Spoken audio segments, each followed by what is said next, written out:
Digital cameras, an overview and history. Digital camera. A digital camera is a digital device, of which creates digital images and stores them to be used on a computer or other device with a screen.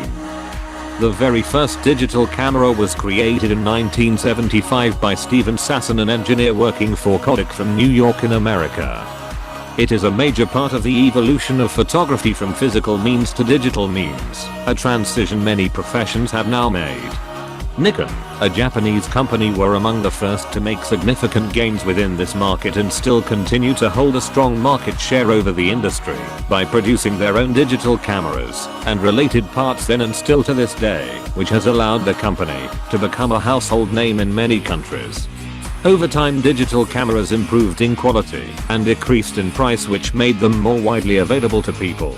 They have also become to be implemented into many other devices such as phones due to improvements in the technology, which has allowed them to become smaller and more power efficient to fit in these relatively small devices, while still retaining a somewhat higher level of quality, especially in flagship phones. However, these will likely not have as good quality as a standalone DSLR. Further advancements in this technology has even allowed the creation of action cameras, which with varying degrees of success can be used to take photos in tough and rugged conditions such as underwater with the help of waterproofing. A notable version of an action camera is the GoPro, which with a case is completely waterproof underwater to a significant depth, which has only increased with each iteration of the camera. Other new types of digital camera are 360-degree cameras. These often use two back-to lenses, which are synced together. This allows these cameras to shoot true images that span a full 360 degrees around. These have made things such as third videos on YouTube possible, which allow the user to interact with the video by moving their cursor or turning their head using VR to look around. How does a digital camera works? A digital camera uses light to produce a digital image. This occurs by opening a shutter on the camera, allowing light to enter, and focusing this light down a lens and onto a light-sensitive sensor chip. Most modern digital cameras then use a digital technique known as CMOS, which stands for complementary metal oxide semiconductor. This is most widely used on phone cameras and even DSLR cameras. Other techniques include BICMOS and CCD, which are less common in regular digital cameras and are used for more specific circumstances. The CMOS method involves using cells on this sensor to measure the amount of light photons it receives through the lens by converting incoming light photons into electrical charge to be sent to the CPU of the device to be processed and turned into an image. Before this, it is run through a voltage measure and amplifier, because the voltage from these cells are very low and these voltages are converted into binary. These cells produce one single pixel on a screen. This is where the term megapixel originates from. It is a unit of measure of how many pixels a sensor and thus camera can produce in an image. This affects the top resolution that a camera can produce. A camera with a 1 megapixel camera has 1 million cells and thus can produce an image that has a resolution of 1200 by 900. Many digital cameras today can have around 12 or 16 megapixels. These cells act similarly to the chemicals which traditional cameras use to print onto pieces of film. However, if the processor of the digital camera just used this, it would produce an image in black and white. To create colored images, cameras employ different techniques.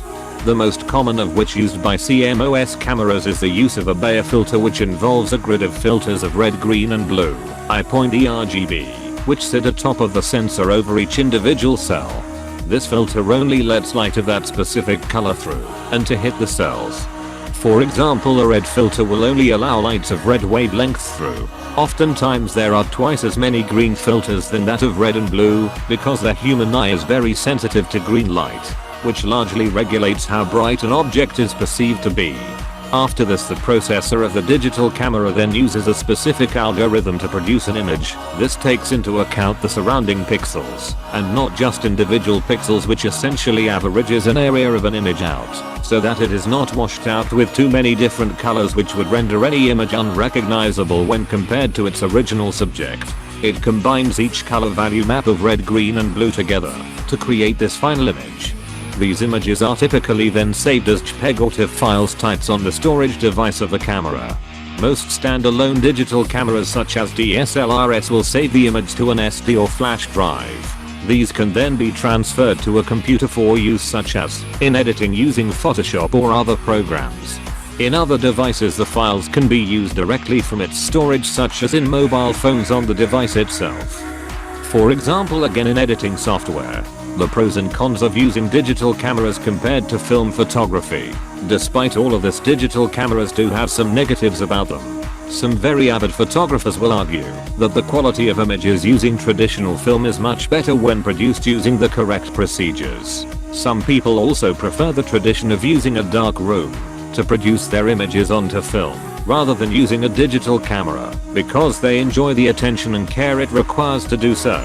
It is almost a tradition, especially for those who grew up or use these types of cameras for many years as their job or as a hobby.